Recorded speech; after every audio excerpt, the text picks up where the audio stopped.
A fonte não precisa perguntar pelo caminho. Um livro de consulta, quinta edição, autor Bert Hellinger, editora Atman, capítulo Tomar a Vida. Introdução. Este capítulo mostra o que acontece com os seres humanos que se negam a tomar a sua vida ou a sua felicidade, portanto, o que se opõe à sua felicidade e o tomar a vida. Mostra também o que lhes possibilita o tomar a vida. A consciência que está principalmente em oposição ao tomar a vida e à felicidade, porque frequentemente nos transmite a sensação de inocência, quando queremos sofrer no lugar de outros, sem que isso realmente lhes traga alívio ou os ajude. Ao contrário, frequentemente sentimos-nos culpados quando tomamos a vida e somos felizes. Por isso, a vida plena e feliz é uma conquista da alma. Os seguintes livros dão muitos exemplos com relação a isso. O essencial é simples, terapias breves, publicado pela editora Atman. Tocar o amor na alma. Segure-me para que permaneça viva. Outros exemplos se encontram também em Constelações Familiares com Enfermos, onde a impotência promove a paz, e Se Vocês Soubessem Como Eu Os Amo. Esses últimos são livros na língua alemã. A felicidade. Algumas pessoas correm atrás da felicidade porque pensam que precisam agarrá-la. Então usam viseiras e correm, Mas a felicidade corre atrás delas e não pode alcançá-las, porque elas estão atrás da felicidade. Hellinger para um cliente que se sente bem após ter se submetido a uma quimioterapia. Largue a felicidade, e quando ela vier e bater à sua porta, abra somente a porta. Você pode também deixar a porta aberta. Aí a felicidade pode ir e vir como quiser e talvez se sinta à vontade com você. Para um outro cliente, você está bem agora, poderia ter terminado mal. Quando poderia ter terminado mal e tudo correu bem, então nos inclinamos humildemente perante a sorte e dizemos: agradeço por ter vindo. Assim a tomamos sem fazer nada. Nós a acolhemos enquanto permanece e, quando quiser ir, deixamos também humildemente que se vá. Assim chega a paz na alma. É então uma felicidade serena. Essa felicidade serena você deixa irradiar em sua família, por exemplo. Na fisionomia dos outros é que você verá se isso irradia. Modos de vivência da felicidade. Quando alguém faz um bom trabalho, quando consegue fazer algo bom e o que faz também tem efeito, fica feliz. Essa felicidade é sentida como realização. É independente da chamada sensação de felicidade. Tem algo de essencial, algo pleno. Faz a pessoa feliz, mesmo que se encontre numa situação terrível e não esteja feliz nela. Também existe a sensação de alegria. Isso também é felicidade. Posso ter isso junto com outras pessoas, mas também independente delas. Essa sensação de alegria aparece quando tomei meus pais e eles podem estar vivos dentro de mim como um todo, do jeito que são. Quem toma os seus pais dessa forma, experimenta que tudo aquilo que tem de bom flui deles para si, e tudo aquilo que deles temiam ou negavam fica de fora. Quem consegue isso sente que sua sensação de felicidade aumenta. O caminho da felicidade. Participante. Penso que não devemos acordar cães adormecidos e que não devemos necessariamente desenterrá-los. Hellinger. Talvez seja um tesouro que se encontra enterrado aí. Se não cavarmos, não poderemos descobrir se é um cão ou um tesouro. É preciso saber que cada um está feliz com o seu problema. É uma felicidade bem profunda, porque na infelicidade se sente ligado aos outros e pertencente. A felicidade, ao contrário, causa solidão. Se sigo o caminho da felicidade, preciso me desligar de algo e isso dá medo. Contudo, nesse caminho alcanço um nível mais elevado. Nele me sinto conectado com algo maior, mas liberto de outras coisas e do estreito. Então, que coisas maravilhosas ele nos conta aqui sobre a felicidade, né? Então, essa ideia de que buscar a felicidade nos afasta da felicidade.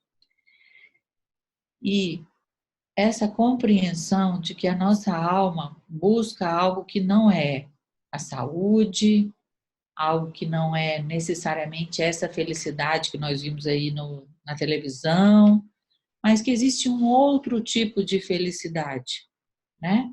Quando a pessoa faz algo bom, que tem efeito, ou seja, que provoca uma realização, e principalmente a felicidade que vem de tomar os nossos pais, de tomar as pessoas, de tomar a vida do jeito que ela é. Um jeito completamente diferente de alcançar a felicidade, ou seja, eu não tenho que ter nada, nem ninguém, nem nenhuma situação distinta da que eu tenho. Simplesmente é uma nova perspectiva sobre o estar no mundo, né? E a outra coisa fantástica, principalmente, né, para quem trabalha diretamente com doentes, com a saúde, e também poderíamos dizer também na solução de conflito, cada um está feliz com o seu problema. Então, aquilo que aparentemente a pessoa chega reclamando de uma dor, reclamando de um conflito, insatisfeita com o seu salário, sei lá qual é a situação. Com esta situação de infelicidade, ela também tem um ganho secundário de pertencimento, de lealdade a outras pessoas. Então, é a partir dessa consciência que a gente pode ajudar a pessoa a ir para uma outra felicidade. E o caminho começa com a gente mesmo, né? Com tudo isso. Autorrealização e perfeição. Perfeição é um conceito importante. Na espiritualidade, a perfeição é um conceito importante. Nos mosteiros, o esforço pela perfeição é o ideal mais elevado. De forma secularizada, existe também na psicoterapia a aspiração pela perfeição, por exemplo, na aspiração pela análise completa. Quando se foi analisado completamente, então se é perfeito. A aspiração pela autorrealização é também uma aspiração pela perfeição. Quando se olha para os denominados autorrealizados, vê-se que para eles autorrealização significa viver à custa de outros. Mas descobri algo sobre a verdadeira perfeição. Ela começa quando se está em harmonia consigo mesmo. Esse é o primeiro passo. Muitos estão em conflito interno, não estão contentes consigo mesmos. Quando se investiga isso, pode-se ver que excluíram um dos pais de seu coração ou até os dois. Assim, estão desligados da fonte de sua vida. Quando alguém está desligado de um de seus pais, tem somente a metade da força vital. E quando alguém tem apenas a metade da força vital, fica deprimido. Depressão é um sentimento de vazio, não de luto. Ter uma sensação de vazio significa que falta um dos pais. Então, somente a metade do coração está preenchida. A depressão desaparece e fica-se em paz consigo mesmo quando se respeita e ama ambos os pais. Quando conseguimos fazer isso, isso é vivenciado como uma graça. Não posso simplesmente querer isso, como se pudesse controlá-lo. Quando conseguimos fazer isso, então isso é vivenciado como uma dádiva. Assim, o sentimento básico se eleva para o pleno e alegre, e a depressão desaparece. Bem, este é o primeiro nível da perfeição. O segundo nível da verdadeira perfeição é alcançado quando todos os que pertencem ao meu sistema têm um lugar em meu coração. A ele pertencem os avós, os tios e tias, todos que deram lugar para mim, os repudiados que tiveram um mau destino, os desprezados e quem quer que seja que ainda pertença a ele. Se apenas um deles fica excluído, sinto-me incompleto. Quando todos estão em meu coração, sinto-me completo. Essa verdadeira perfeição tem um efeito maravilhoso. No instante em que a alcanço, sinto-me tanto pleno quanto livre.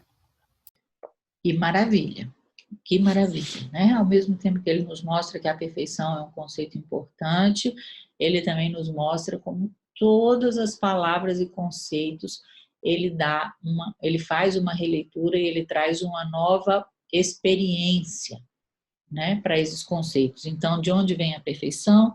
A perfeição vem de uma harmonia consigo mesmo, tal como somos, ou seja, com todas as nossas imperfeições, aparentes imperfeições, né? Porque, de uma certa maneira, quem somos nós também para julgar se somos imperfeitos ou que o outro é imperfeito? Olha só, sempre estamos escorregando, mas também estamos sempre levantando e aprendendo.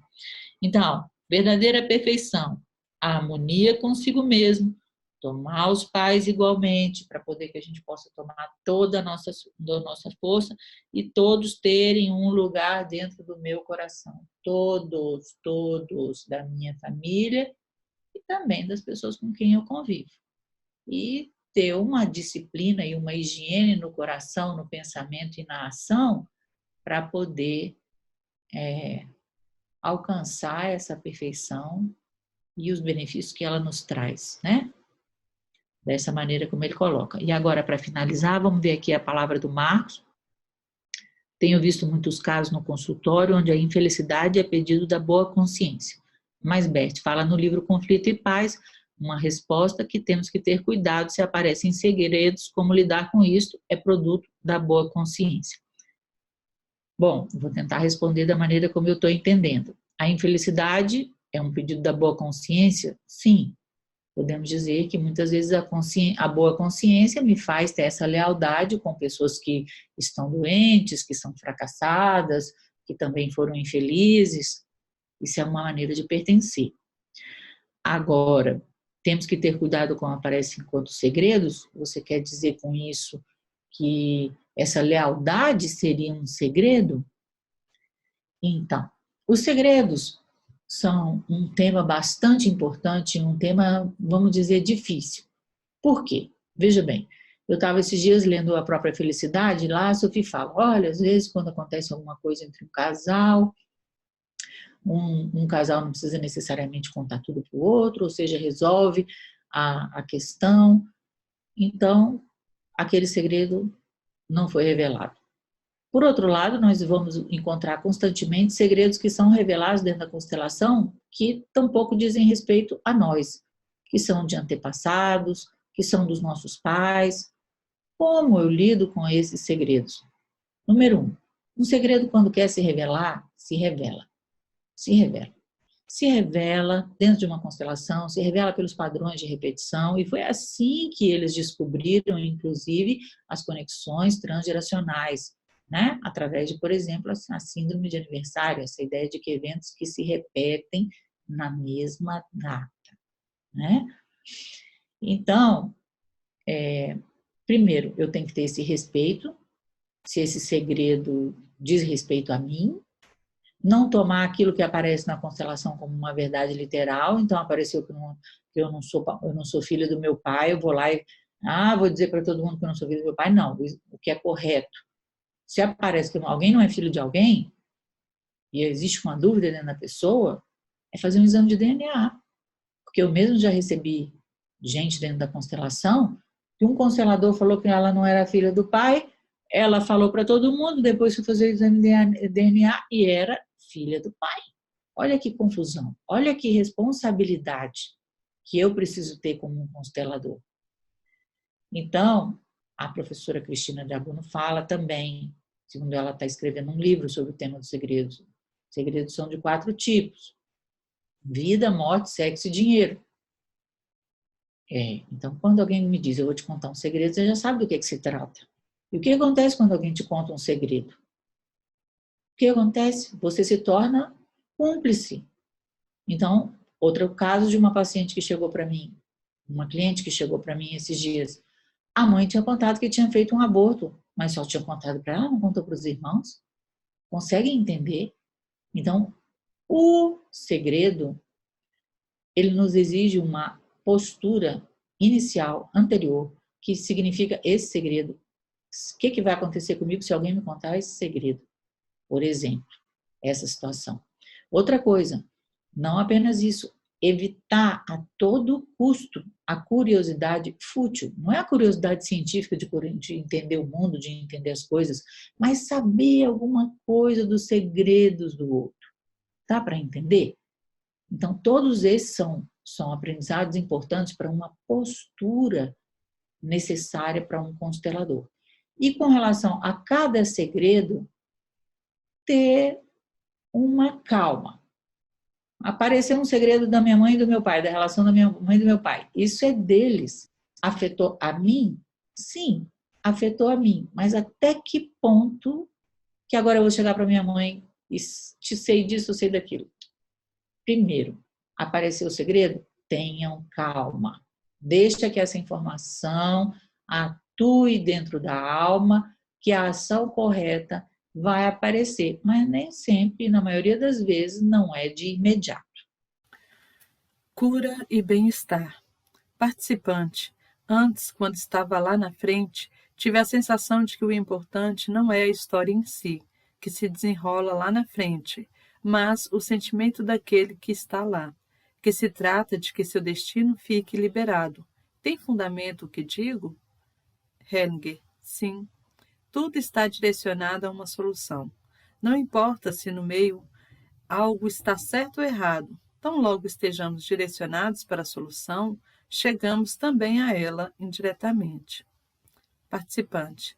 De forma que talvez a cura seja ainda algo totalmente diferente daquilo que talvez imaginamos em muitos casos. Tive a sensação de que são leis que se tornam visíveis aqui, as quais podemos apenas perceber parcialmente, e que algumas coisas não são totalmente claras. Parece-me que a cura, em alguns casos, é totalmente enigmática. Hellinger. Para mim, ela é impenetrável. Entretanto, faz uma diferença importante se olho para uma cura, especialmente para uma cura somática, ou se olho para que algo em um sistema fique em ordem. Se dá certo, isso tem algo de felicidade e libertação. Na realidade, isso é o que almejo diretamente. Por isso, também tem efeitos maiores ou menores no corpo. Quando se vê que clientes ficam doentes ou querem se suicidar por amor à sua família e conseguem se libertar dessa pressão, então ficam acolhidos em sua família de um modo totalmente diferente do que antes. Se antes já estavam dispostos a morrer, nessa ligação não estão menos dispostos, se é para isso que a doença leva. Mas agora eles se expõem à doença de uma outra forma. A saúde não é mais o maior bem. Muitos médicos e doentes comportam-se como se a saúde fosse o maior bem, mas não é assim. Ou como se a vida fosse o maior bem. Também não é isso. A alma tem outros critérios. Se for permitido que, ao lado da saúde, também o estar doente seja significativo e grande, e que o morrer em sua hora é significativo e grande, então poder-se-ia lidar com a doença e a morte mais serenamente. O dito filosófico mais antigo do mundo ocidental provém de um certo Anaximander. Heidegger escreveu um longo ensaio sobre essa sentença e sondou a sua profundidade. Na tradução usual, a sentença diz: onde as coisas têm a sua origem, para lá também devem submergir segundo a necessidade, pois precisam pagar penitência e serem punidas pelas suas injustiças conforme a ordem do tempo. Quer dizer o seguinte: quem se retém à vida além do tempo, peca na essência. Nós vamos com a corrente da vida e com a corrente da morte. Essa é a grande harmonia. Dentro dessa corrente resultam tanto o bem-estar e a cura, como também o estar doente e o morrer. Então teremos, perante a vida e a morte, uma outra postura. Os limites da consciência. Aquilo que habitualmente denominamos consciência é um senso íntimo, semelhante ao nosso senso de equilíbrio, com a ajuda do qual percebemos num grupo como é que devemos nos comportar para poder pertencer e o que devemos evitar para não colocar em jogo o pertencer. Temos uma consciência tranquila quando preenchemos as condições para o pertencer. Temos uma consciência pesada quando nos afastamos das condições para o pertencer. As condições para o direito de pertencer são diferentes de grupo para grupo. Numa família de ladrões, precisa-se fazer outra coisa para pertencer a ela do que, por exemplo, numa família de clérigos. Em ambas as famílias, os filhos têm uma boa ou má consciência, seguindo tipos de comportamento totalmente diferentes. Portanto, moral significa para muitos o que é válido em nossa família, e imoral significa aquilo que na nossa família não é válido. Portanto, o conteúdo é extraído totalmente do sistema. O estranho é que nós tomamos de nossa boa consciência o direito de prejudicar outros que são diferentes de nós. Quando alguém apela para sua consciência, na maioria das vezes, quer fazer algo de mal a um outro. Quando sou bom e quero fazer o bem, não preciso apelar para a minha consciência. É bem estranho. Por isso, a bondade real está além da consciência e é preciso coragem para ultrapassá-la e fazer algo realmente bom. A bondade real significa servir a muitos e reconhecer também as diferenças de outros grupos e outros sistemas ou outras religiões como sendo igualmente válidas. Mas existe uma instância superior, ela atua além da consciência que acabei de descrever. Atua quando estamos em harmonia com algo maior. Vivenciamos o efeito dessa instância algumas vezes numa constelação familiar, quando todos os participantes ficam de repente em paz, como se estivessem em harmonia com algo maior. Ou quando alguém percebe que foi chamado para algo ao qual não pode se esquivar. Se não fizesse isso, algo iria despedaçar em sua alma, ou se fizesse algo determinado que, superficialmente, considera certo, também despedaçaria algo na alma. O que atua aqui também é uma consciência superior, está bem próximo ao ser, ao essencial. Gostaria de retornar, neste contexto, à consciência. O movimento perigoso que se manifestou e que se mostrou claramente no Pai, esse impulso em direção aos mortos por amor, é um movimento da consciência. Por trás disso atua, na realidade, a ideia: se eu fizer isso, pertenço. Por isso, o movimento em direção à morte está ligado a um sentimento profundo de inocência. Essa inocência, mesmo sendo sentida como boa, sob a influência da consciência, é inimiga da vida. Vê-se como é importante que as pessoas percebam isso e que se dirijam a esse anseio pela inocência, num outro nível, onde podem deixar o que é ou o que foi. Que, por exemplo, se possa deixar os mortos onde estão e onde querem ficar. Isso está frequentemente ligado a uma sensação de culpa. Deve-se encontrá-la ou pode-se encontrá-la quando se recebe do mesmo movimento a garantia de que continuar na vida também é inocência, talvez ainda uma inocência maior do que quando se segue uma pessoa que morreu. Foi isso que se mostrou aqui nesse movimento. Nesse contexto, gostaria de falar sobre uma outra consciência, a consciência coletiva que não sentimos. Nas constelações familiares vem à luz, segundo quais leis essa consciência atua. Essa consciência abarca um grupo de pessoas bem determinado. Vou enumerá-las para aqueles que ainda não as conhecem exatamente. São os filhos, os pais, os irmãos e irmãs dos pais, os avós, um ou outro dos bisavós e todos aqueles que deram lugar para a vantagem de alguns do grupo, por exemplo, parceiros anteriores dos pais ou avós. É esse o grupo. Ele é dirigido por uma consciência comum. Essa consciência determina que ninguém desse sistema pode ser esquecido. Portanto, se sob a influência da consciência pessoal, que trouxe ao mundo a diferenciação entre o bom e o mal, alguém da família é repudiado ou excluído ou esquecido, então, sob a influência da consciência coletiva, um outro membro da família é escolhido para representar essa pessoa excluída, por assim dizer, como reparação.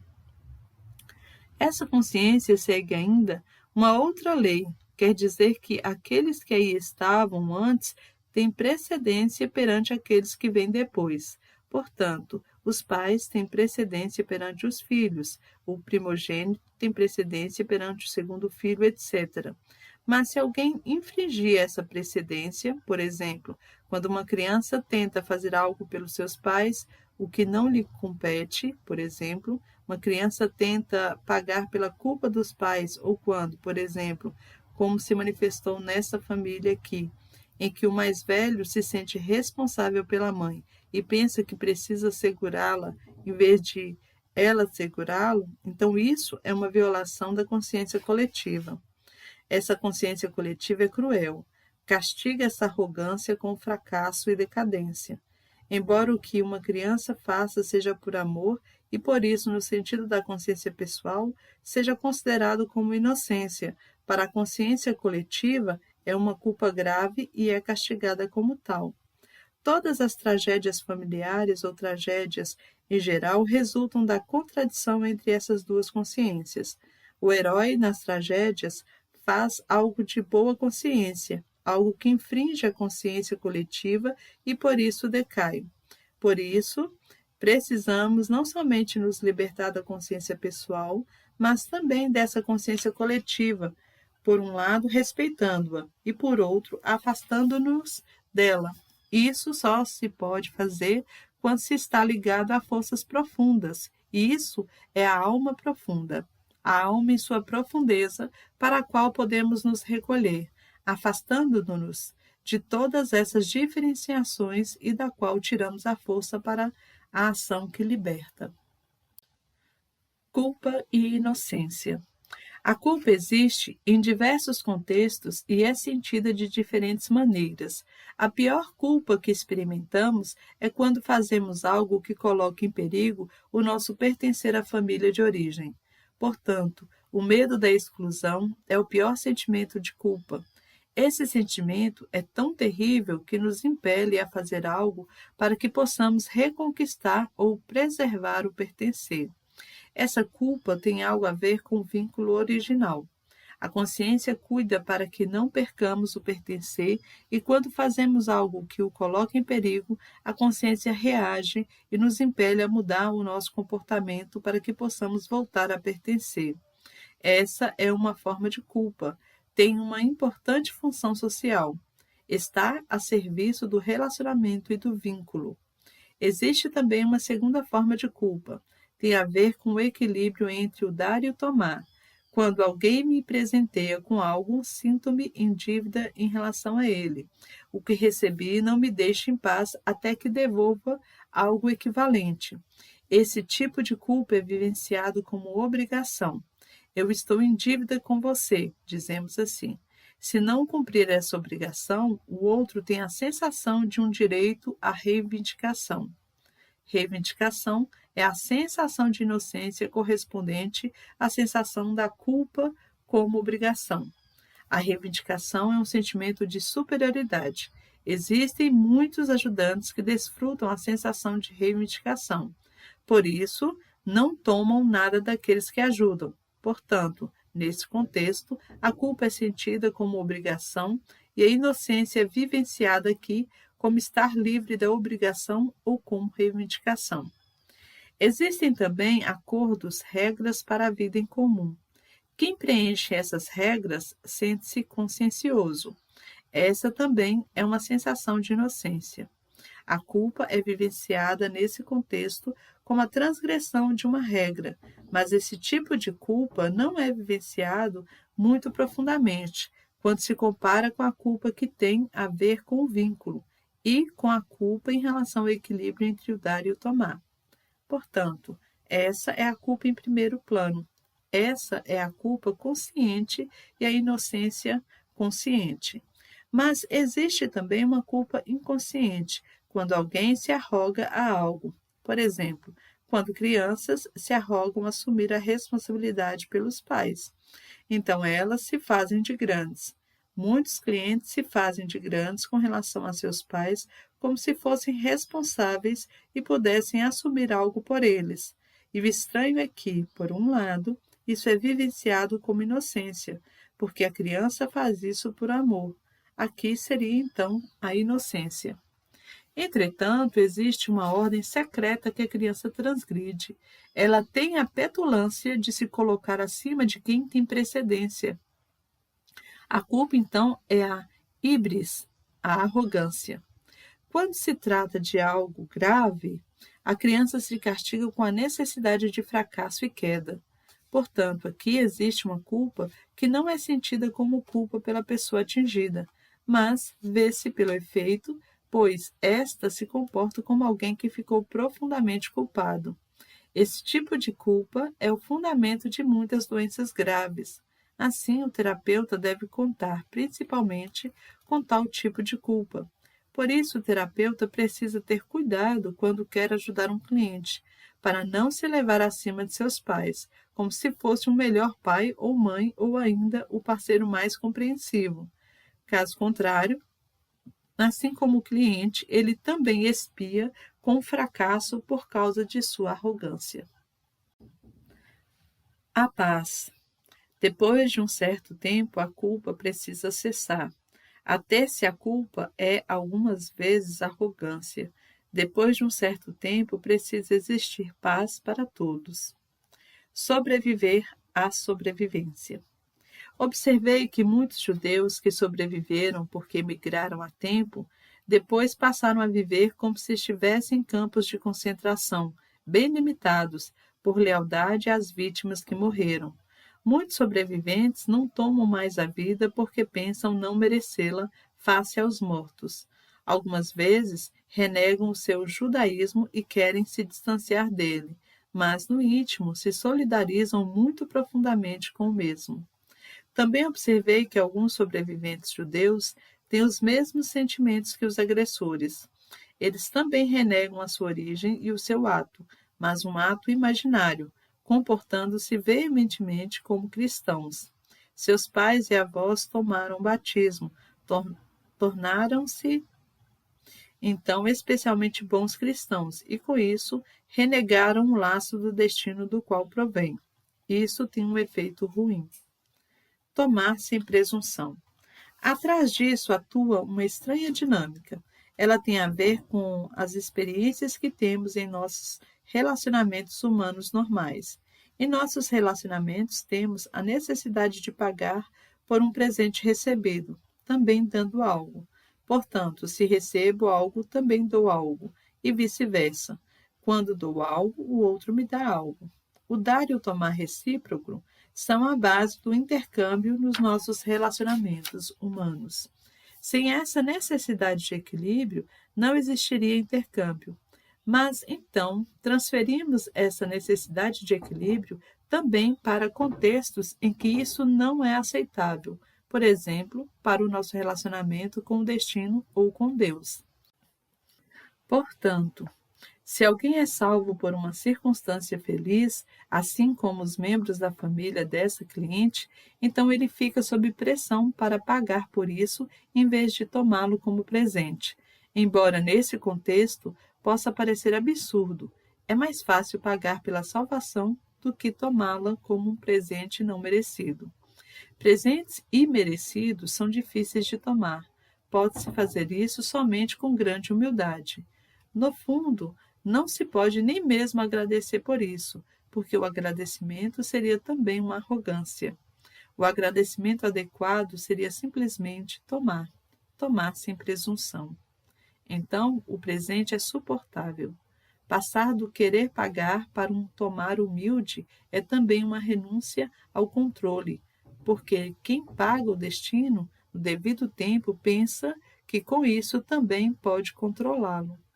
Tomar sem dar é um grande passo e exige o último, muito mais do que o sofrimento. Nesse contexto, valem as frases: sofrer é mais fácil do que solucionar, e É mais fácil carregar a infelicidade do que a felicidade. Soldados e guerra. Participante. Penso que homens que estiveram na guerra são quase todos assassinos. Henning. Não. Isso é uma coisa totalmente diferente. O maior bem que existe nas famílias é o pertencer de todos. A vida é venerada e protegida nas famílias. Aqui se precisa proteger a vida. Essa é a dinâmica dentro da família.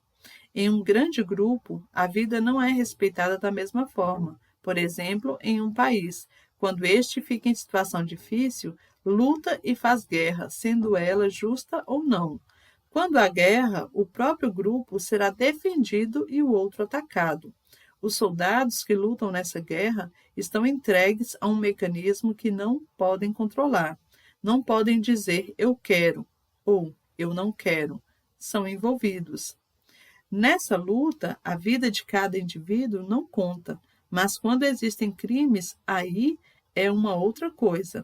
Aqui isso conta, mas não para os soldados. Não se pode misturar as coisas. O slogan "Todos os soldados são assassinos" é maluco, pois os que dizem isso vivem porque outros morreram dessa forma. Senão, também estariam mortos. Ninguém pode sair dessa discussão tão facilmente. A concordância com a pátria. Estamos ligados ao nosso povo e ao seu destino. Não podemos e não devemos fugir dele. Isso é muito importante. A política de receber os refugiados de guerra é uma faca de dois gumes. Por um lado, é certa e necessária. Por outro lado, em muitos, destrói algo em suas almas. Pagam então por isso, por exemplo, com fobias, medos e doenças graves. Quem se expõe a isso, quem compartilha o destino de seu povo, mesmo que seja difícil, está em paz com a sua alma e tem força. Muito frequentemente, pessoas que pertencem a um povo querem fugir do destino de seu povo, indo para um outro país. Vimos aqui quais as consequências que isso pode ter. Prejudica a alma e algumas vezes o corpo. É inerente à grandeza humana que alguém não somente concorde com seus pais, mas também com a sua pátria. Que esteja disposto a carregar o destino de seu país o tempo que for necessário. Existem outras situações, por exemplo, o flagelo da fome, quando as pessoas emigravam antigamente. Naturalmente que isso é justo, mas é um grande e decisivo passo e é vivenciado também dessa forma. Que outros povos se defendam contra os refugiados que se recusam a assumir responsabilidade em sua pátria. Isso também é justo. Como é que eles querem assumir aqui responsabilidades quando não fazem isso em seu próprio país? Vemos frequentemente que, quando voltam para seus países, são tratados como inimigos, e com razão. Eles se recusaram a carregar o destino que foi e é difícil. Quando trabalho com um cliente assim, não amo apenas ele, mas também ainda outros, por exemplo, aqueles que ficaram. Vejo o indivíduo como membro de seu grupo, e eles têm a minha especial compaixão, aqueles que carregam o destino, não aqueles que fogem dele. O que disse é válido, somente com muitas restrições, mas devemos prestar atenção a isso. A bênção. É próprio do ser humano aprender através de erros. De certa forma, nossos erros são convenientes a outros, porque estes também aprendem através deles. Frequentemente pensamos ter cometido um grande erro, mas depois verificamos que foi uma bênção. A nova vida depois de uma salvação. Quando alguém foi salvo de um extremo perigo de vida, então a sua vida começa de novo. A anterior passou, teria quase terminado, e então muitos reagem comportando-se como se tivessem morrido naquele momento, principalmente quando muitos outros morreram ao mesmo tempo nessa situação. É importante que o terapeuta volte com o cliente até essa situação e que o cliente tome aí, humildemente, a vida e a salvação como um presente, e que ele a conserve também face aos outros que morreram. Quando se trata de situações de guerra, essa é uma intervenção significativa, uma imagem significativa com a qual os terapeutas podem ajudar algumas vezes. Quando se segue as reações dos atingidos, vê-se que para eles frequentemente é mais fácil, teria sido mais fácil, morrer do que sobreviver. A questão é se o terapeuta, por assim dizer, tem o direito de trazê-lo de volta ou se ele não se coloca contra um movimento interno da alma do cliente. Não sei, mas levem isso em consideração. Nessas situações é de ajuda quando se colocam os mortos. A partir de suas reações nas constelações, frequentemente fica evidente o que é apropriado. Participante, me toca muito o que você diz sobre a salvação. Algumas vezes é assim. A gente deve a vida a alguém e essa pessoa pensa, então, que a vida salva pertence a ele. Qual é aqui a ordem, de forma que se possa agradecer e que, apesar disso, a vida pertence à própria pessoa? Hering, a maioria dos salvamentos acontece instintivamente. Quando uma criança cai na água, uma pessoa salta logo atrás dela. Faz isso de forma totalmente instintiva. Aqui, instinto significa que a gente é tomado a serviço por forças superiores. O agradecimento. Quando alguém esteve em perigo de vida e foi salvo, frequentemente trata o destino ou aquilo que está por trás do destino como um oponente. Normalmente, no relacionamento, por exemplo, entre homem e mulher, quando um dá e o outro toma, aquele que tomou fica sob pressão até que também dê algo. Portanto, a necessidade de compensação é irresistível e nos relacionamentos serve ao intercâmbio. Sem essa necessidade de equilíbrio, não existiria nenhum intercâmbio em nossos relacionamentos. Mas acontece frequentemente que essa necessidade de equilíbrio é transferida para uma dimensão onde a compensação é tanto impossível quanto inadmissível, isto é, ao destino e a Deus. Quer dizer que, quando alguém foi salvo de um perigo de vida, por exemplo, se alguém sofreu um acidente e saiu com vida, então se comporta frequentemente como se tivesse sido escolhido pelo destino ou por Deus. Então, talvez fique orgulhoso e diga, consegui, ou algo semelhante. Quem se comporta assim encontra-se em perigo. Outros se comportam como se tivessem que pagar ao destino. Limitam-se em suas vidas e vivem menos do que antes. A solução para eles seria que tomassem a salvação como um grande e imerecido presente. Eles também ficam sob pressão, mas essa pressão, em vez de incitá-los a equilibrar a salvação através de uma limitação e um sacrifício, lhes dá a força para fazer algo de bom e bonito. O equilíbrio. Os sistemas têm uma profunda necessidade de compensação interna. Essa necessidade ultrapassa frequentemente os limites estabelecidos. A necessidade de equilíbrio serve ao relacionamento. Quando, por exemplo, na família, o homem faz algo de bom para sua mulher, ela fica sob a pressão da compensação. Com isso, ela lhe faz também algo de bom e, porque o ama, faz um pouco mais do bom para ele do que ele para ela. Então, ele fica sob pressão e lhe dá um pouco mais do bom e, assim, a união da necessidade de compensação e do amor conduz a um intercâmbio crescente. Isso é a base da felicidade no relacionamento. Por isso, a necessidade de compensação é tão importante. Essa necessidade tem, entretanto, seu sentido somente dentro de determinados limites. Quando, por exemplo, alguém é salvo da morte, então tem, via de regra, a necessidade de compensação.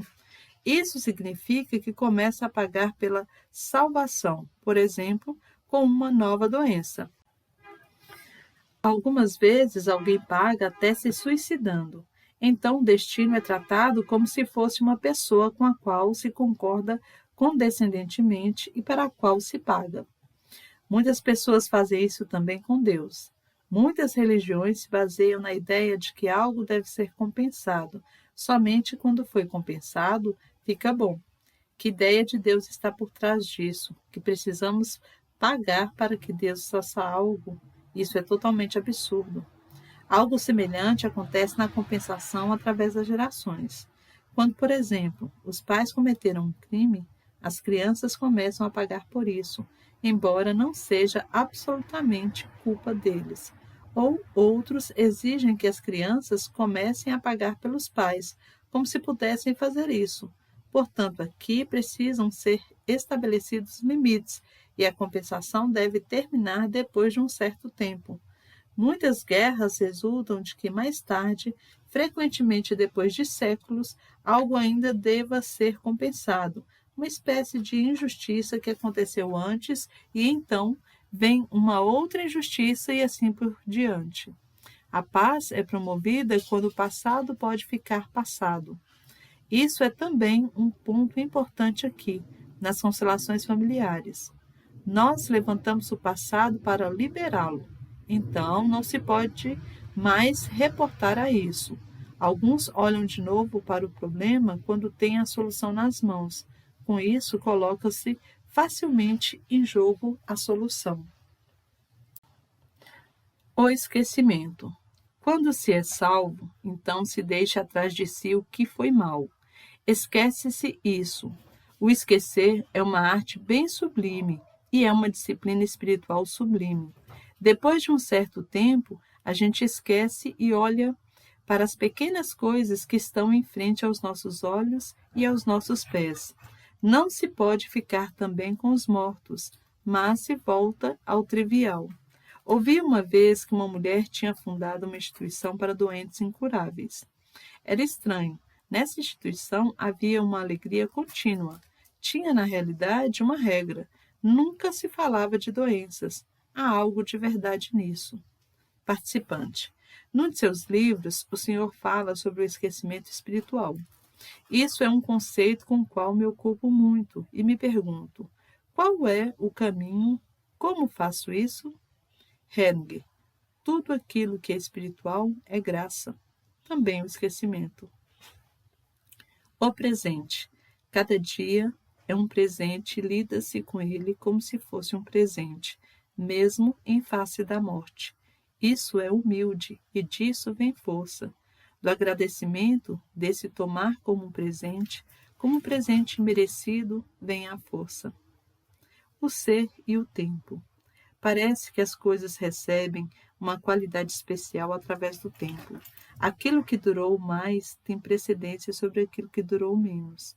O anterior recebe, através do tempo, uma certa plenitude. Isso, na verdade, contradiz o Zeitgeist. Mas vou explicar isso numa história. A história se chama A Plenitude. A plenitude. Um jovem perguntou a um velho: o que distingue você que quase já era de mim que ainda serei? O velho respondeu: eu fui mais. Sem dúvida, o novo dia que nasce parece ser mais do que o velho, pois este já foi antes dele. Contudo, só pode ser o que já foi, embora esteja nascendo, e também será mais quanto mais tiver sido. Como outrora, o velho no começo também sobe a prumo para o meio-dia, atinge o zênite antes do pleno calor e, ao que parece, permanece algum tempo nas alturas, até que, quanto mais longamente, tanto mais como se o seu peso crescente o puxasse, inclina-se profundamente para a noite e se completa quando, como o velho, tiver sido plenamente. Porém, o que já foi não passou, permanece por ter sido, atua, embora tenha sido, e através do novo que o sucede, torna-se mais.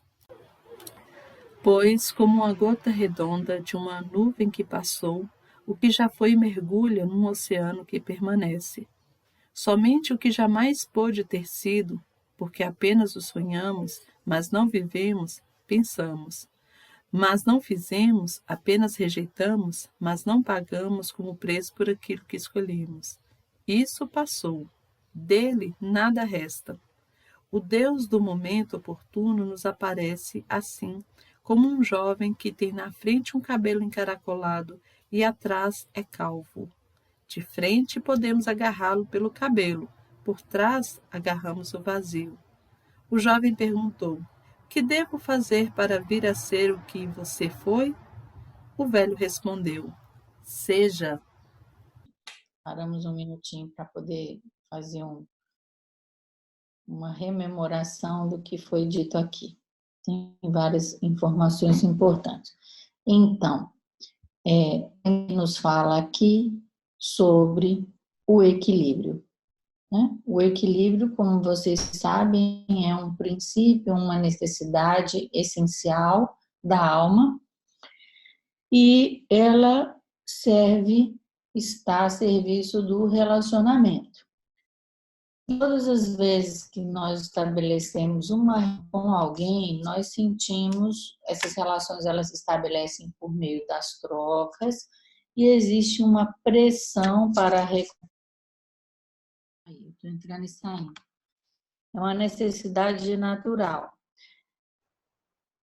E aqui é importante perceber que nessa necessidade existem também limites, existem situações que são incompensáveis, né? E isso é muito importante porque, por exemplo, se você vai atender uma pessoa que foi salva da morte, que escapou de acidente, por exemplo, ou mesmo uma pessoa que nasceu e a sua mãe faleceu, por exemplo, no parto, existem coisas que são incompensáveis.